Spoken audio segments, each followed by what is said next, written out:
Hey, how's it going? Dave2D here. So this is the Doogee Mix 2. It's a $200 smartphone, and the company hit me up a couple months ago, and they were like, hey, do you want to check out our new phone? I went on their website, the pics looked good, the spec list looked awesome. We're looking at things like 6 gigs of RAM, a big AMOLED screen, USB-C charging, expandable storage. So on paper, there's a lot of good things going for it. And it's built well. It's not gonna win any awards or anything for design, but it is built well and it feels solid. It's a little bit heavier and thicker than a lot of phones in that $200 price point, but I like the way that it feels in your hand. Now they include a bunch of accessories, which I guess is the norm for inexpensive phones like this. You get a case, 2 screen protectors, and a USB-C to headphone adapter. Okay, let's talk about the actual usage of the phone. The fingerprint sensor they have is not bad. It's pretty quick, obviously not the quickest one out there, but they also include a feature that gives you face unlock, and this face unlock is terrible. I don't know why it's so bad, but even in ideal lighting conditions, it would often fail, and we're talking like 30% failure rate, and I tried setting it up multiple times, so I wasn't expecting like Face ID from the iPhone. I wasn't expecting that, but I thought it should at least work most of the time, but it doesn't. I wouldn't rely on that. I wouldn't buy this phone for face unlock features. Let's talk about the CPU. It's a reasonably fast processor, bumps out decent benchmarks. Now obviously it's slower than the big flagships out there, but the overall performance is good. Playing games, multitasking, it feels fast. I mean, with 6 gigs of RAM, it's gonna be nice, but I'm not super impressed. Not that it's not good, it's just that there's so many cheap phones right now that are just as fast as this, so it doesn't really stick out as being an amazing performer or anything like that, but it's good. The screen is awesome. I'm really impressed by it. It's an AMOLED panel, 5.99 inches, so basically 6 inches. It's big, it's bright, it's colorful. It's one of the best, if not the best screen I've seen at this $200 price point.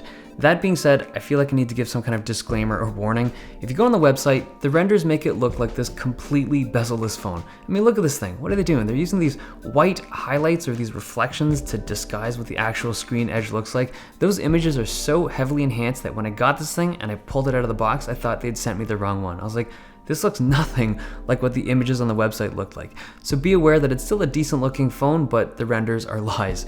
Okay, the battery life is good. It's a 4060 milliamp hour battery.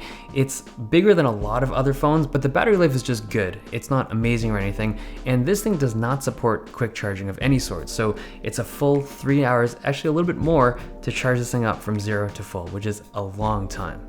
The speaker's on the bottom. It's a mono speaker and it doesn't sound particularly good. And there's also no headphone jack, but there's 3 really big things about this phone that bug me a lot. The first one is the camera. I was expecting a pretty crappy camera because it's a $200 phone and the Doogee Mix 1 had a pretty bad camera. This one is, well, it didn't disappoint. It's a bad camera.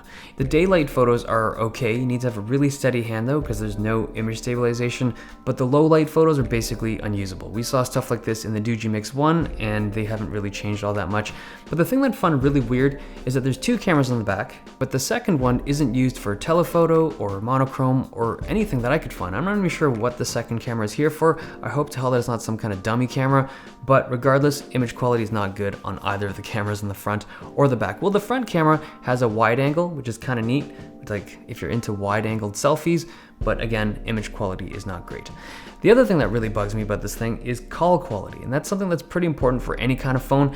It's just not good call quality, just bad speaker quality, bad speaker volume. It's not great, but the thing that kills me the most about this phone is the Wi-Fi signal. So it doesn't matter how good everything else on a phone is, if it doesn't have a good Wi-Fi connection, it's just crap. Because I think a lot of people at this price point are using Wi-Fi connections on these phones, and it is bad. You need to be right beside the router to be able to get any kind of solid signal. If I'm like 15, 20 feet away from my router, I'm already starting to see signal loss, and that's just bad, regardless of the price point of this phone.